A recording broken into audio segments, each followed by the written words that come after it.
Chapter 2. For 3 weeks there'd been no more aircraft overhead. The wasps and hornets that had prowled up and down the sky, buzzing angrily as they waited for us to break cover, had returned to their nests. Perhaps they thought we'd left the district. They might have suspected that we lived in these mountains, but they couldn't be sure, and even if they were, they couldn't know of our exact whereabouts. Within a few days of their disappearance, we all started to relax a bit, sensing that they'd given up. Lee was the first to say something about us becoming active again. If he hadn't said it, someone else would. I was starting to turn a few ideas over in my mind, feeling a bit guilty about sitting around for so long. There was the fear of doing something and the fear of not doing enough. The fears battled each other all the time, but Lee wanted us to go beyond Wirrawee, all the way to Cobbler's Bay. It was a wildly terrifying idea. Cobbler's Bay was a wonderful harbour, but in peacetime it was too far from the city to be used regularly by big ships. It had been popular with fishing boats, tourist charters and yachts wanting shelter for a night or two, but the enemy had used it a lot since the invasion. So much damage had been done to the major ports that Cobblers had turned out to be very important to them. Frequent convoys poured down the highway to and from Cobblers, carrying troops and supplies and weapons. We'd destroyed the Heron Bridge in Wirrawee, forcing those convoys to make a long detour, and we'd attacked one of the convoys in Buttercup Lane. Now, Lee suggested we go to the very source of the convoys. But what would we do when we get there? V asked. I don't know, make it up as we go along. That's more or less what we've done everywhere else. We've been so lucky. It's not all luck, I said, even though I believed in luck myself. Sometimes, anyway. Don't forget we're free agents who can do what we want, when we want. That does give us an advantage. All they can do is guess what we might do or react after we've done it. It's almost like, I don't know, they go by rules and we don't. They're confined and we aren't. You imagine if you're playing hockey and one team follows the rules and the other team does whatever they feel like. It's a bit like that. We can pick up the ball and throw it to each other, or we can bash them in the shins with the hockey sticks. And it's not until we've done it that they can react. Yes, said Homer slowly. I'd never thought of it like that, but you're exactly right. If we're going to have a go at Cobblers, we'll have to be as radical as we can be. Totally unpredictable. Make the most of the advantage that Ellie's talking about. So are we going to have a go at Cobblers? Robin asked in a small voice. There was a pause, everyone waiting for someone else to commit themselves. Finally I heard my own voice. It's a nice place for a holiday. I don't know why I talk like a hero sometimes. Blame it on peer pressure. I never feel like a hero. But I think we would have all agreed to go take a look at Cobblers anyway. No one could have stood being cooped up in hell much longer, and no one had any better ideas. We left 2 days later. It was a Sunday morning as far as I could tell. We all had different theories about the date. We carried enormous packs. We didn't know how far the district had been colonised while we'd been hiding in hell. Everything seemed to have been proceeding at such a speed that we had to expect the worst.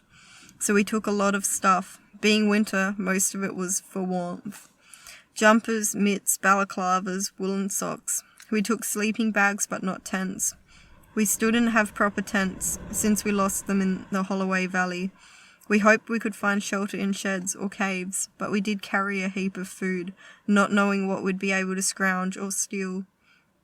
Steal, Homer said angrily, when I used that word. This is our country. Stealing is what they've done. It doesn't apply to us. Our main project before leaving was to relocate the chooks. We knocked up a new feeder and filled it to the brim. That would keep them going for many weeks, but the problem was water. Eventually we solved that problem by rebuilding their yard so that the creek now flowed through a corner of it. Lateral thinking, Robin said proudly. It had been her idea and she'd done most of the work. The chooks certainly seemed to like it. They clucked around happily, murmuring to each other as they explored their new territory. It was 10 in the morning when we left. The last thing I'd done, just after breakfast, was to make a little bouquet out of leaves and grasses. It was the wrong season for flowers, and take it to Chris's grave. I wasn't surprised to find someone had been there before me and left a wooden flower, a flower clumsily carved out of wood. It could have been anyone. Homer, Fee, Lee, Robin, any one of them could have done it. The weeks of hiding and the depressions that we'd been through had taken the edge off our fitness. The heavy packs seemed to have doubled their weight before we reached the first of the giant rock steps that the path threaded around on its way out of hell. At least the weather was on our side. It was cold but not raining, a moist winter day when our breaths made us look like chain smokers. I never tired of blowing the little white clouds and watching them evaporate. Above us was nothing but cloud, the whole sky grey and flat. You knew, just looking at it, that it would be cold all day, and there would be no sign of the sun. But it was okay for what we wanted. I had no complaints. At the top we rested for a while, annoyed and disappointed at how hard we'd found the climb. "It's the packs," Fee said. "They're the biggest loads we've ever carried out of hell." "It's the lives we've been living," Homer said. "Just lounging around watching TV all day. I knew it'd catch up with us." We walked along Taylor's Stitch. A lot of the features around the Wirrawee district were named after old trades. Cobbler's Bay, Taylor's Stitch, a hill named Brewer's Mark, and a rock formation called the Old Blacksmith. We kept our eyes and ears open for aircraft, but there were none. About halfway to Mount Martin, we turned left down the rough old four-wheel drive track that would take us into the valley.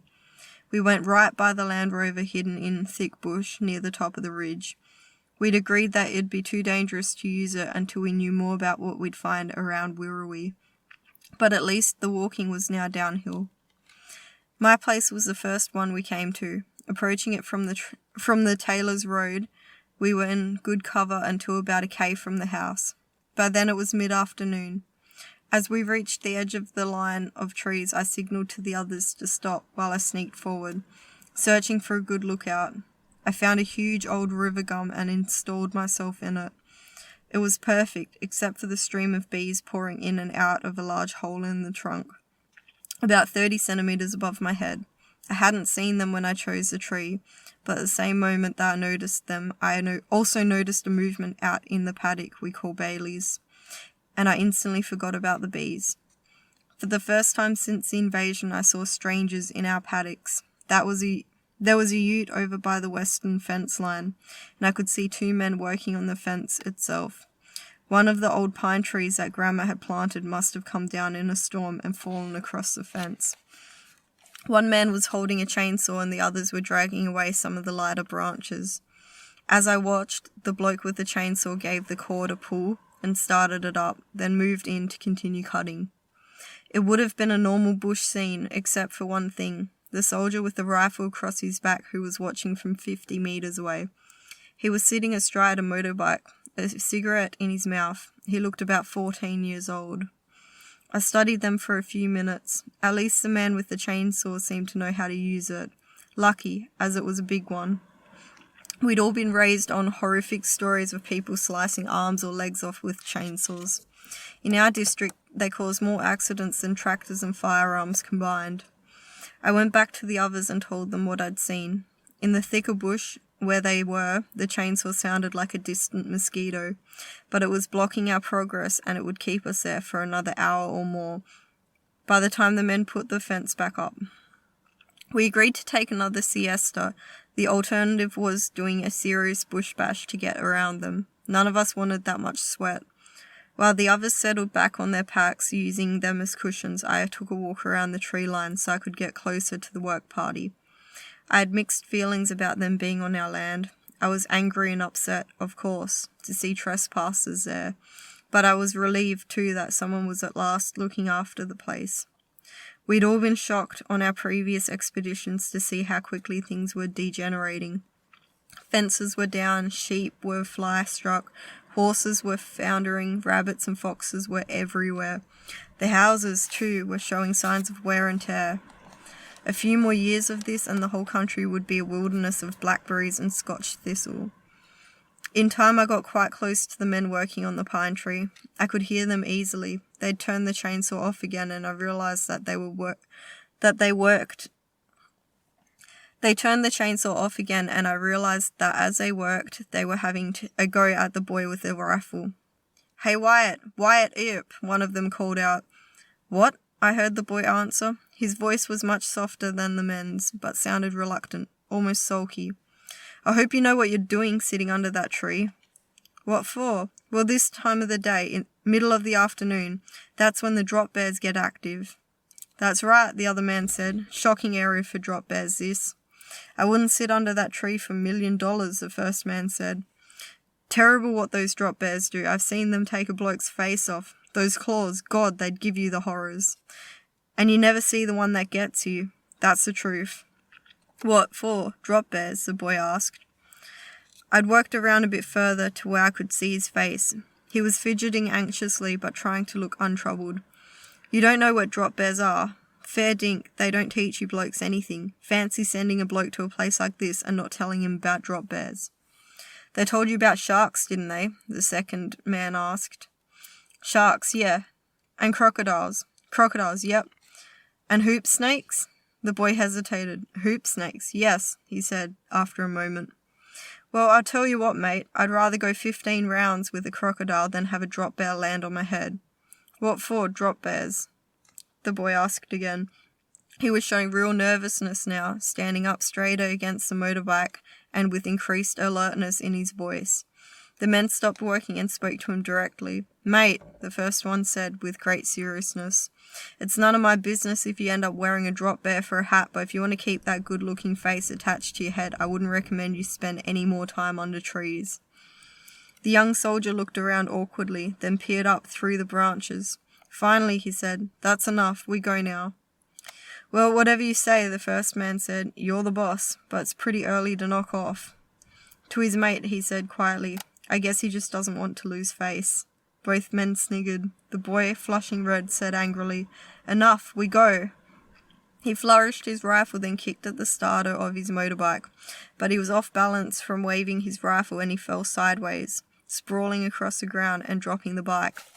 The men just grinned at each other and walked casually to the ute. They got in and started it, putting it in gear as the boy, humiliated, struggled again with the starter of the bike. By the time he got it going, the ute was 100 metres away, bumping slowly across the paddock towards the gate. The boy tore off after it, his rear tyre sliding around as he accelerated. I wondered if the men would make him open the gate. I was smiling as I walked back to the others. Seemed like there was more than one way to skin a pussy cat.